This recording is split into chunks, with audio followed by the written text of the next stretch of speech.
everybody, and welcome to the show that is the only clinically proven solution for stupidity itself. It's the 42 Show. Hello and welcome everybody. And as the White House, they're putting up their guardrails. As everyone's talking about guardrails everywhere. They're putting guardrails up. I don't know if you noticed, the Shills have got their own guardrails up. We're going to try not to do any stories about Mr. Trump. Let's hope he doesn't get his little squashy little face in. But in some of the news we're not going to cover tonight. No, don't do that to me. But talking of which, another monster has been spotted again. Two mysterious humps recorded prowling the shallows of Loch Ness. To some black smudges on a very, very distant, webcam. But yeah, great, thank you very much. And following on from story last week when we were talking about scientists who were using AI to learn when pigs were in distress. Seeming like a different team have been working on teaching AI to recognize when a goat is upset. Let's just get all the animals out and just use AI. Just hit them with hammers. How many times do we have to hear fucking humans? I mean, well, we know what an upset goat sounds like, don't we, Dick? Yeah.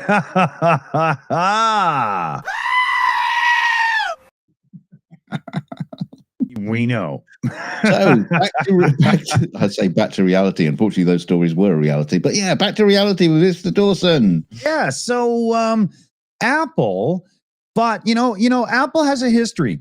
They wait. They let other people start a product segment and get it running and get it building, and then they come in and sort of hit it with all it's got.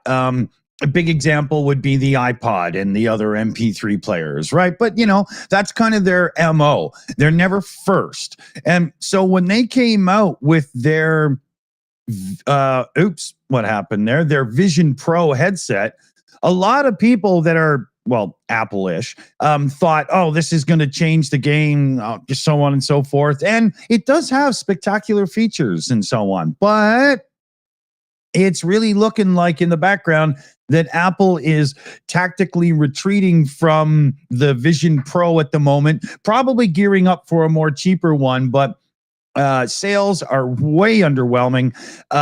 Product suppliers have drastically reduced expectations right now.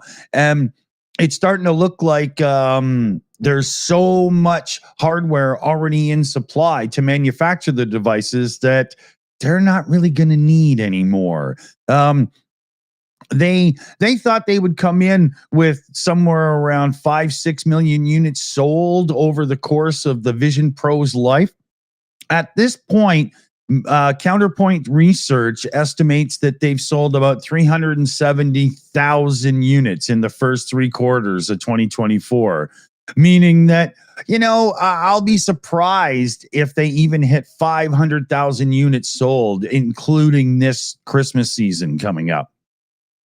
And it's one of those things where Apple was trying to bring the vision to a lot more than just, virtual reality. They had this thing going on where you use it in replace of a computer monitor, and you would have a few virtual screens up, as you can see there. And there's a lot of promise to the idea, but the idea of wearing this big headset to do it, I don't think is what people want. And Apple's starting to learn this now.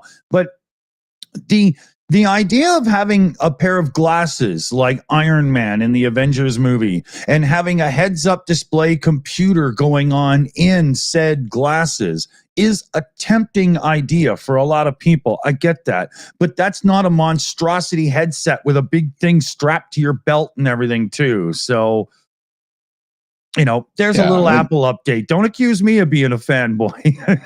I think one of the big problems is no third-party software writers came up with that killer app. Exactly. That everyone was hoping for. And that's a big term in this stuff, the killer app. If there isn't the first Macintosh computers didn't sell that well until the laser printer came out and the Apple started being the desktop publishing computer of choice, because what you see, what you get interface, blah, blah, blah, blah, blah. But that never happened with this, did it? There's not one. I mean, For the odd person who runs like a design firm and you might be consulting on the design of a car, you can have a virtual reality car in front of you and be in your office. And, I bet that's the only people besides the real wealthy fanboys that bought this thing. Yeah. I mean, there are a lot of practical applications for it that are superb. But you give it to the hands of the software developers and go, well, what else can you do with it? And go, oh, I don't know. Yeah. Yeah, although they have brought out the new Mac Mini, and that is super tiny. So what Apple are doing, they're coming out with the iTurban, so you can just wear it on your head. Oh, that'll be a winner. It'll go down great in India. Yeah. Which one are you used? Which one? Where am I here? I'm not sure what I'm supposed to. At the start, Mr. Dawson. Just number one. Yeah, because the Magic Circle is on the hunt for its first female member who actually deceived the group by disguising herself as a man to enter its ranks. But they're looking for her so they can apologize. Sophie Lloyd hid her true identity from the famous Society of Magicians for 18 months, dressing up as a young man. Miss Lloyd fooled both the examiners of the Circle's council and even went out for a drink with them afterwards. Wow. But she was expelled when the deception was revealed, and the group hasn't heard from her since. Now, the thing is, at the time Miss Lloyd joined, women weren't allowed to join the Magic Circle. Right. Yeah, so it was a total boys' club. But when the rules were changed, in October 90. Yeah. Show us your penis. Not my kind of club. It's not my kind of club. It's just I want that on record. We've all been in those kind of clubs. But when the rules changed in October 1991, Miss Lloyd revealed her true identity, but then was promptly kicked out for deceiving the society. Now the group is trying to track her down so they can apologize to her. So they go, you know what? We better let the ladies in. This is getting stupid. Yeah. And then she goes, oh, well, I am one. And they're like, how did... All right, then. I wonder how many were men. The room just empties, and they're not anymore. Yeah, there aren't any women here, are there? Yeah. Are there any women here today? No. Very well. But they're trying to welcome her back, because it's such a great story. Deception in the Magic Circle. Who'd have thought? Who'd have thought there'd been any trickery in the Magic Circle? Who'd have thought that? Magician shenanigans. Will there be no end? It's possible that it's thought that Miss Lloyd had been an actress, and her name might have been Sue Lloyd, and it's possible Miss Lloyd received training from a magician called Jenny Winstanley, who wanted to be the first woman in the Magic Circle, but was likely too well known to enter in as a disguise. Oh dear! But you're just wearing a mustache. No, not. So, some of you probably do this. You got a swear jar around the house. You stub your toe. You say, fuck. Oh, okay. You got to put something in the swear jar. Well, yeah, exactly. Right. Well, imagine if your swear jar was, I don't know, 10,000 euros. That's what these guys are now facing. It's something like that anyway. I don't know. But that's a group of Formula One drivers, auto racing, pinnacle of auto racing, Formula One, right? And there's this whole thing going on. Do they always come in as a pair? Yeah. There's this whole thing with Formula One and the FIA, Federation International Automobile. It's French. And they are like the European rule maker, like FIFA for soccer or whatever, but they do auto racing. And the younger drivers that have come in auto racing recently get a little bit swear happy in the car when they're driving, like, fuck, or whatever, right? And that's fine. That's the heat of combat. And, like footballers swear on the field and tell each other off and all that crap. But oh gosh. Right. But a couple of them started taking this into the press conferences and, F this and F that and blah, blah. So the FIA decided to start fining them, but then took it further and said, not only are we going to fine you for swearing in the press conferences, which, I mean, come on, you're not 17-year-olds, guys, grow the hell up. But swearing in the car in the heat of the moment. Now that's ridiculous because the Formula One people don't have to broadcast that radio, and they don't broadcast the radio the whole race. They just pick and choose moments to let us hear the conversations. So just don't play the swearing. I mean, that's ridiculous, right? So now it's getting out of hand between the guy who runs the rules body and the Drivers Association, the group from Formula One, and they're having this little public media of battle of wills back and forth. And the whole thing is these rights holder guys have got to lighten up a tad. I mean, I agree. Don't swear in press conferences. Can you imagine if guys in the NFL came out and said, well, it was a really good fucking game and, all that crap? It would just be awful. It makes them sound horrible. But trying to police what they do, like in the car in the heat of the moment, and you're doing like 190 mile an hour around a corner, 2 inches from another guy's open wheels, like it's going to happen. So it's going to be interesting to see how it plays out against the rule holders versus Formula One itself that could kind of just say, screw you, rule holders. We're really just for entertainment and we'll just carry on our own. Thank you. I wonder, as soon as I get behind the wheel of my car, I start swearing. Well, once it starts, yeah. I just mean other people on the road. Yeah. A couple of super chats here. Petra Olsen in the chat with Swedish kroners, 129 of them, with love to Ukraine and with much love. It will be sent. Thank you, Petra. And then we've got Chuck Yamiritz. I think I stumble that all the time. That would be a real magic trick, turning all the men to women in the magic circle. Victor, Victoria.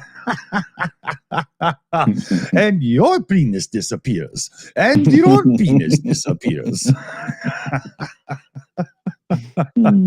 So, yeah, more on swearing coming up because why not, right? Oh, this is funny. Next up, we have a very, very surreal moment when the police arrest a cigarette smuggler disguised as a water hyacinth as he tries to cross a river from Paraguay to Argentina. He doesn't even have like real drugs or anything. Cigarettes. Yeah, just cigarettes. I know. Yeah, they must be very, very soggy. But the police in military fatigues shone their torches at the floating plant as it came towards their boat under the cover of darkness. Imagine the guy underneath. No, they'll just look and go away. I'm gonna get away with this. Well, the suspicions about the real nature of the object in front of them proved spot on, as a close inspection revealed that was underneath the clever camouflage. The officer ended up hoisting the human, being hidden under it aboard before handcuffing him. Well, I've seen all that in the video. But then they discovered he had been pushing 200 packs of Rodeo King size cigarettes in 4 black boxes under a flexible wire mesh covered with a mix of leaves and artificial plants and tied to his body. He's clever. The 42-year-old smuggler was checked over to make sure he wasn't suffering from hypothermia or any other health problems before he taken to a police station for questioning ahead of a court appearance. Questioning.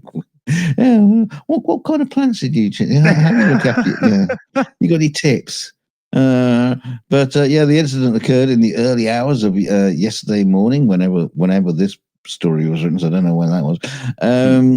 The man was arrested and reportedly been trying to get the picture postcard island from Paraguay when he was intercepted by officers. Now, come on, you're just padding out this article now. Come on. Yeah. They're like, no one's ever seen a plant like that floating so fast on top of the waterline. It made them take it. You can imagine there's all these other plants just like floating around. There's just someone just going. It's got a big wash behind it.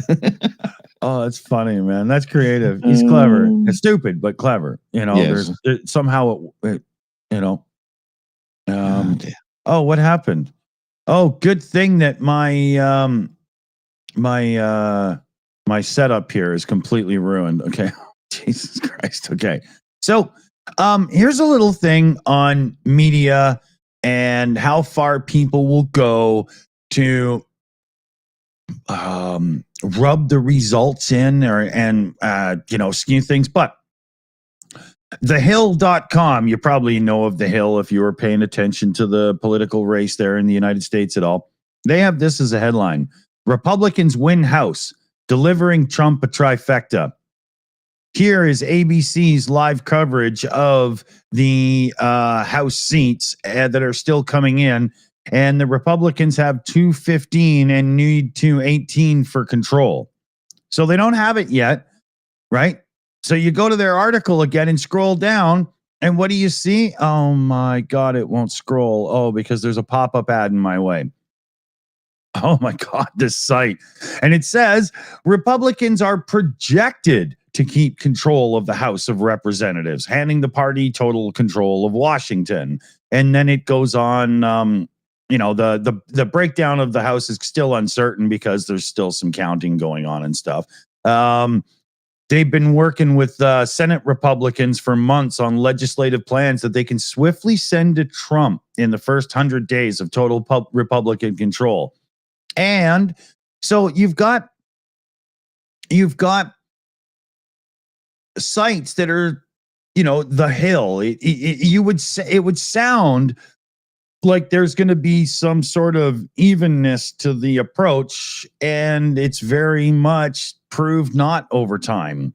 I think the switch to online and social media approaches to news. Now, in saying this, I'm kind of sticking something up my own butt here, but with no real skin in the game versus like traditional press media, maybe gets us to a position where it's easier to just simply do news, but only from the perspective that you want to make sure that you've also got the influence that way and stuff. But, watch for it. You'll see it all the time.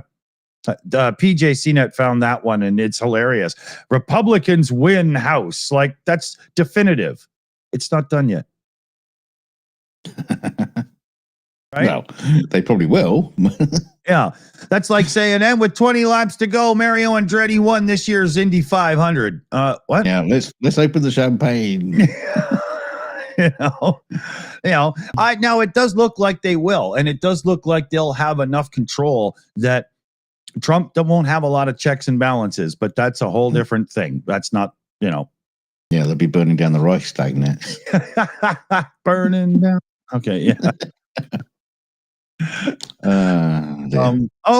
This is talking about orange things with stupid faces. Bob is a koi carp that may or may not have a rather tired-looking man's soul trapped inside of him. It looks like it's been projected on, doesn't it? It might have been one of those cursed human face fish from the Monty Python movie. Morning. Morning. How it's being eaten. Malcolm Pawson bought the friendly Japanese fish 3 years ago when he was just a run-of-the-mill koi carp, nothing special, £450. But Bob is a species of koi named I'm not gonna even try that.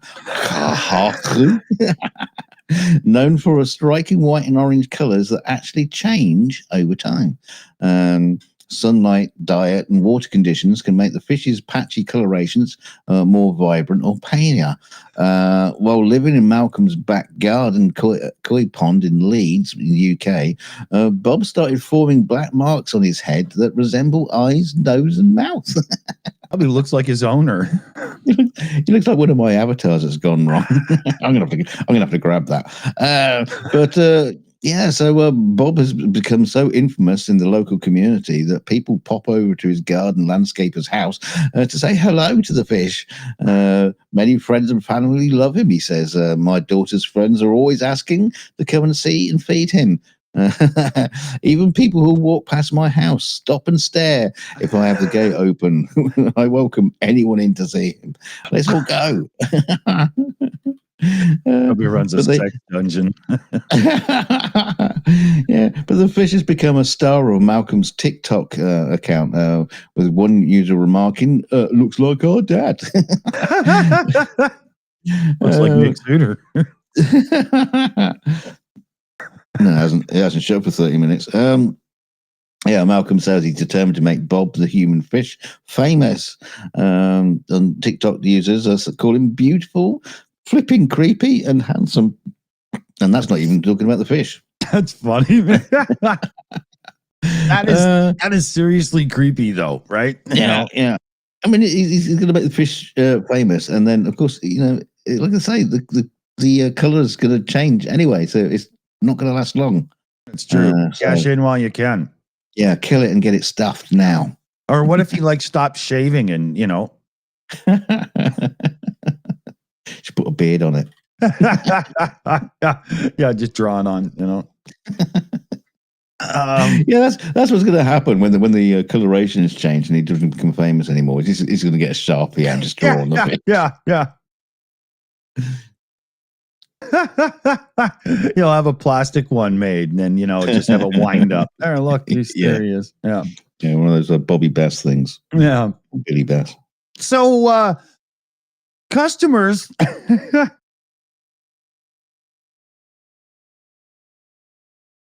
Sorry, it was a tickled giggle that sent me into a cough because of the puff. So, customers in the United States, beware. This could be in Canada too, but there is some seriously danger salted and unsalted sweet cream butter by the company Kirkland on sale. Okay, now here's a close up of the label. You got to be very careful with this one. See, this one is safe because it says it contains milk. You see right there in the center under ingredients, it says contains milk. Well, 80,000 pounds of butter are now being recalled because the label was printed without saying contains milk. And that's an allergy concern. So because it doesn't say contains milk, all of this butter has to be recalled. Now, is there anyone out there who was unsure of the fact that butter contains milk? I mean, look at the ingredients. Pasteurized cream, in brackets, milk, salt. So why does it have to say contains milk when it says ingredients, milk? But 80,000 pounds of butter are now going to waste because that one line wasn't printed on a. And this is the FDA in America. Now, if you go online in America, you can buy all kinds of diet supplements and blah blahs and whatnot that are totally not safe at all, and they get through no problem. But thank God they're protecting people that are allergic from milk from buying butter. Yeah, so it's like buying a packet of peanuts that says may contain nuts. Yeah, it's unbelievable. Like, do they have to put contains milk on a jug of milk? Well, they should put warnings on bottled water saying may contain dihydrogen monoxide. Yeah. Now imagine the value. 80,000 sticks of butter, because there is 80,000 pounds, right? Well, pound of butter. So, the bars, not sticks, I guess bars, we should say. What are they? $3, $4 a piece? That's, over $250,000 worth of butter gone. How can that be, I mean, just give them to food banks. I'm sure people understand that butter is a dairy product. What do you mean, coming from those cow type things? Yeah. You mean butter comes from those things you put a saddle on? Well, I don't understand it, but if you get milk from cows, Well, how do you milk them to get burgers? I've never understood what part of the cow do you squeeze to get the burgers out? It's a special adapter that you put on the udder. Just sucks out the insides. Burger. Yeah, comes out, mashed and all or whatever. Chuck Yamerit's in the chat there for another super chat, $5 one too. Thanks, Chuck. Can it self-identify as containing milk? That would be funny if it had a little cartoon character. I identify as containing milk. But yeah, so that's our government making sure that we are protected. Well done. Well done. Oh man. So are they gonna put a big label on the outside of the White House in the upcoming months and say may contain a fucking idiot? May contain oranges.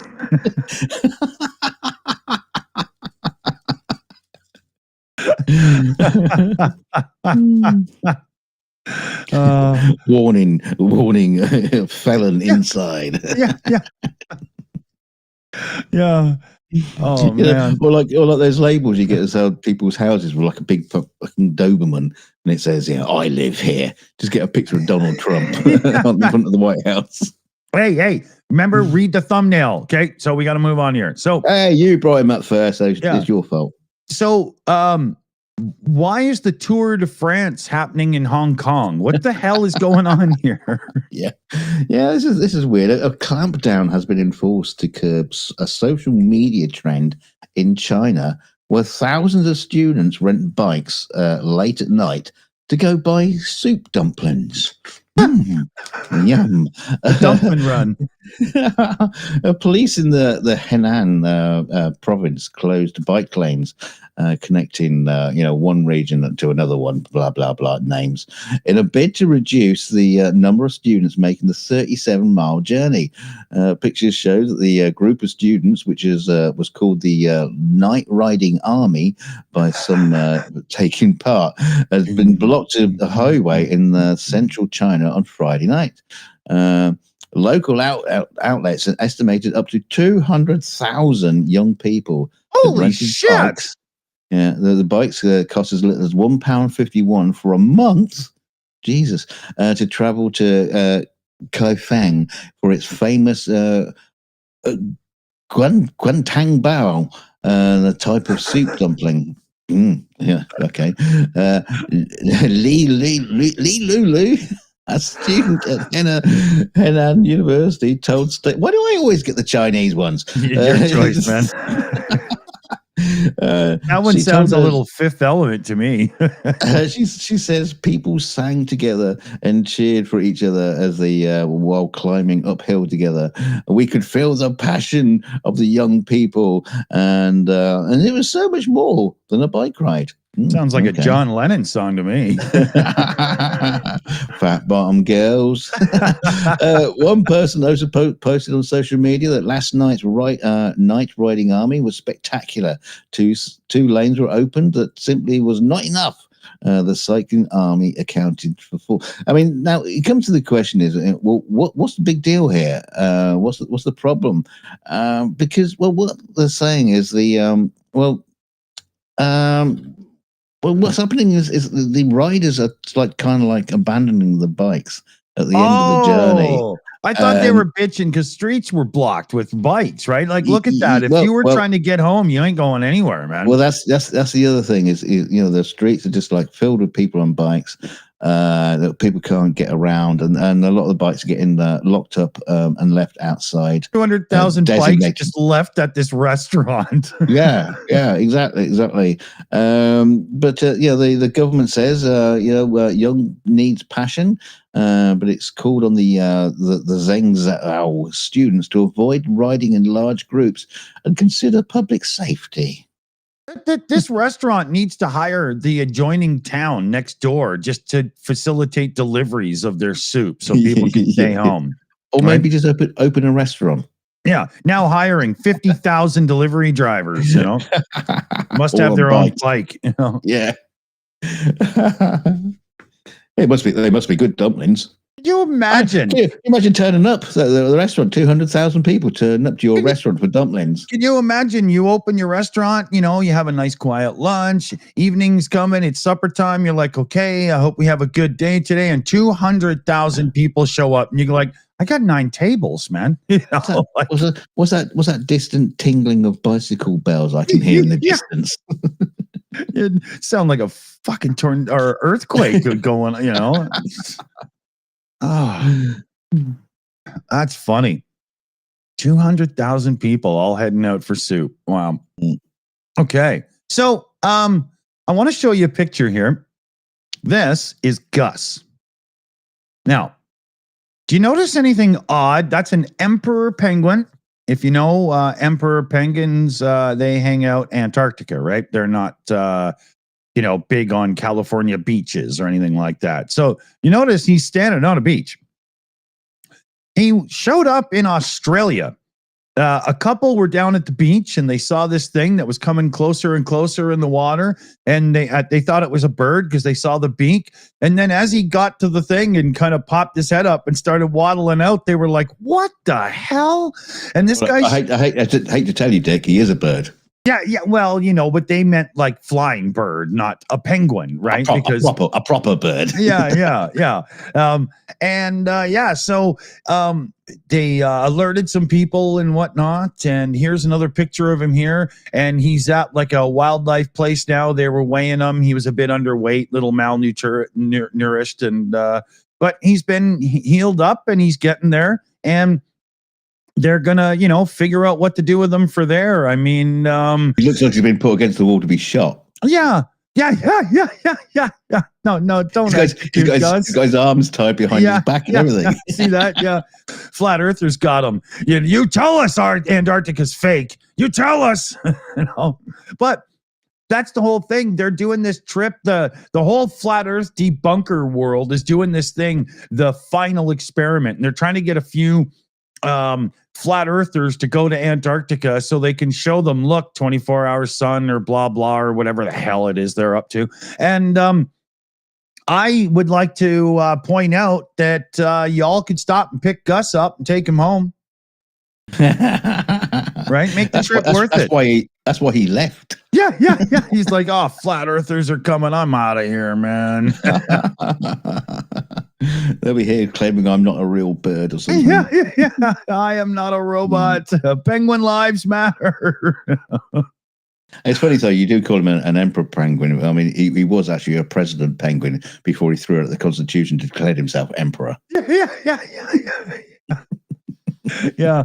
Everyone thought it was weird when he started spray tanning himself, but he stands by his decision.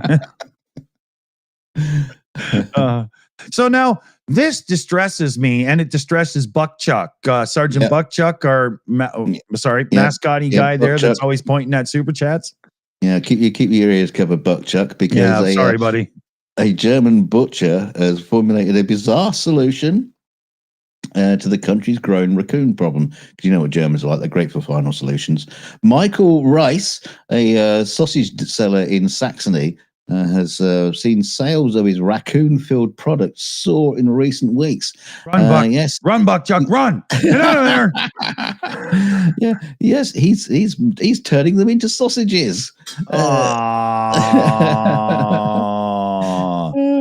He says the feedback's been so great. He's decided to include it in our range.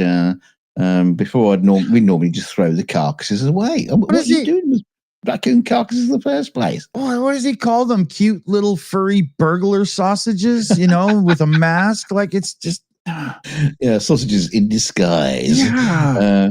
But his store, Wilderer Hunter, Kader. That's vile, but close. Wilderer Hunter Kader is reportedly the first in Germany to sell raccoon sausages that could prove an ingenious solution to the nation's worsening raccoon plague.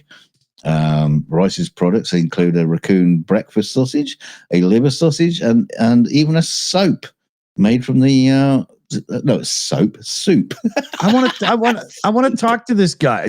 Jesus.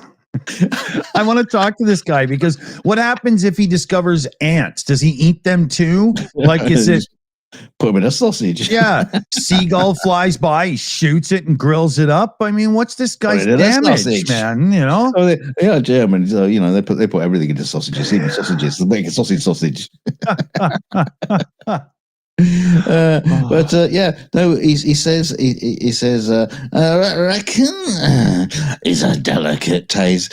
This is difficult to describe, but you eat one of my regular breakfast and then a raccoon sausage, you'll know the difference. Oh man, he said, I've looked onto thousands of faces at my food stand and they looked happy. Okay, I guess. great. I guess once you turn it into sausage, you can't see the tire marks in it anymore, like as if you made steak, right? Is that? He says as soon as they were hunted, more move in from the neighbouring territories to take their place. So we've got to reduce the numbers because they are threatening amphibians, birds, and the bat populations. So we might as well process them. Yeah, because I'm sure there's a whole chapter about raccoons in Mein Kampf. I'm pretty sure. How do we deal with a raccoon problem? Yeah, his mother was a raccoon, right? Is that what you're alluding to? I just don't understand. Why does the end result have to be eat them? Yeah. Why can't they be fired from a cannon? Well, I don't know. What else do you do? Turn them into kindling for fires and logs and burning. I don't know. What do you have to do with raccoons? Feed them to animals that you don't eat, like that you made me just grow penguins. For their hair or something. Feed it to the immigrant penguins, right? Because send them to the Haitians. They'll just eat them up. Oh God. What time is it? Okay, there's like 15 seconds left. So the good news is this can't get any worse. Oh, don't bet on it. Yeah, let me see if my button's gonna work and everything. I have no idea if this is gonna work, but thanks for joining us, everybody. We got our thanks to our crew and the credits and whatnot. We won't see you tomorrow, but we'll see you Thursday because we got to give the world just enough time to do enough stupid so we can let you know about it. Well, but we didn't get to my last story where they're looking for life on Uranus. But until next time.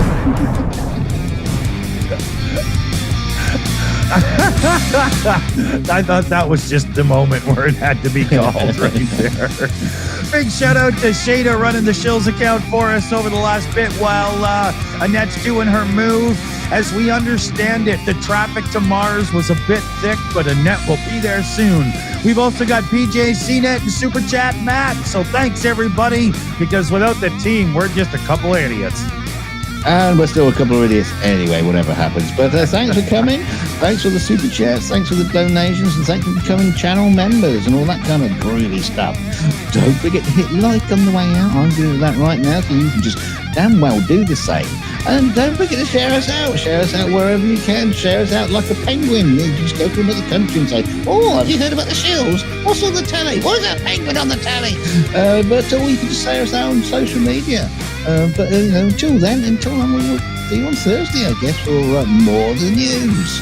Stay chilly. Good night, everybody. And remember, if you run into a penguin on a beach, at least offer him a drink. That's a long swim, man. Be nice to him. Oh, it's kind of Forsters. Take it easy, everyone. Okay.